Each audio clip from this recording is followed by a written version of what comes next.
ഒരു മുദ്രാവാക്യം, മതമാണ് മതമാണ് മതമാണ് പ്രശ്നം.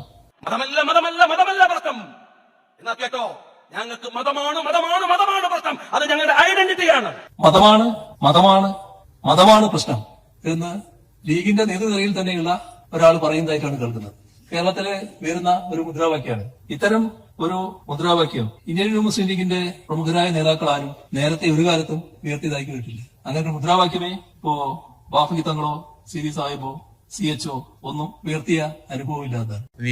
ആ പ്രസംഗത്തിൽ നിരീശ്വരവാദമല്ല മതവിശ്വാസമാണ് പ്രധാനം എന്ന് സമർത്ഥിക്കാനാണ് കക്ഷി ശ്രമിച്ചത്, അദ്ദേഹം ശ്രമിച്ചത്.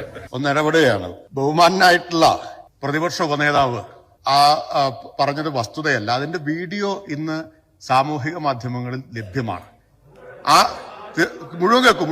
മുഴുവൻ കേൾക്കൂ. അത് മാത്രമല്ല പറഞ്ഞത്, അധികാരം തിരിച്ചു പിടിക്കേണ്ടത് എന്തിനു വേണ്ടിയാണ് എന്നുകൂടി പറഞ്ഞിട്ടുണ്ട്. ഞാൻ ചോദിക്കട്ടെ, ഭരണമാണല്ലോ, ഭരണം തിരിച്ചു പിടിക്കാൻ കഴിയും, ഒരു സംശയക്കാര്യത്തിലില്ല. പക്ഷെ ഒരു കാര്യം നിങ്ങൾ ഓർത്തോ, ഭരിക്കുന്നത് MLA-മാരുടെയും മന്ത്രിമാരുടെയും എണ്ണം കൂട്ടാൻ മാത്രമായിരിക്കില്ല. നഷ്ടപ്പെട്ടു പോയ 9.5 കൊല്ലത്തിന്റെ ആനുകൂല്യങ്ങൾ തിരിച്ചു പിടിച്ച് ആ സമുദായത്തിന് വകവെച്ചു കൊടുക്കാൻ അല്ലെങ്കിൽ ഈ പണിക്ക് നിൽക്കരുത്.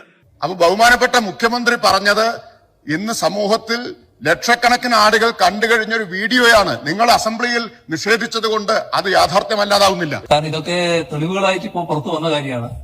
അദ്ദേഹത്തിന്റെ പ്രസംഗം അതേ രൂപത്തിൽ പുറത്തു വന്നിട്ടുണ്ട്. അത് ഈ പറഞ്ഞ തരത്തിലാണ്. നിങ്ങൾക്ക് അല്പം വിഷമമുണ്ടാക്കുന്ന കാര്യമാണത്. നിങ്ങൾ പലരും ആ തരത്തിൽ സംസാരിക്കുന്നവരല്ല എന്ന് എനിക്ക് നല്ലതുപോലെ അറിയാം. പക്ഷെ ഇങ്ങനെ സംസാരിക്കുന്നവരും ഇപ്പൊ നിങ്ങളുടെ കൂട്ടത്തിൽ ഉണ്ടായിരിക്കുന്നു.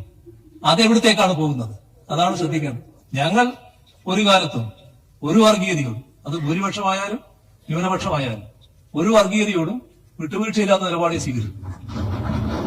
പലപ്പോഴും ഞങ്ങൾ പറയുന്ന ഒരു കാര്യമുണ്ട്, കുറച്ച് വോട്ടിനും 4 സീറ്റിനും വേണ്ടി ഈ വർഗീയ ശക്തികളെ പീഡിപ്പിക്കുക എന്ന രാഷ്ട്രീയ തെറ്റത്തരം ഞങ്ങൾ കാണിക്കില്ല എന്ന്. അത് തന്നെയാണ് ഞങ്ങൾക്ക് വ്യക്തമാക്കാനുള്ളത്.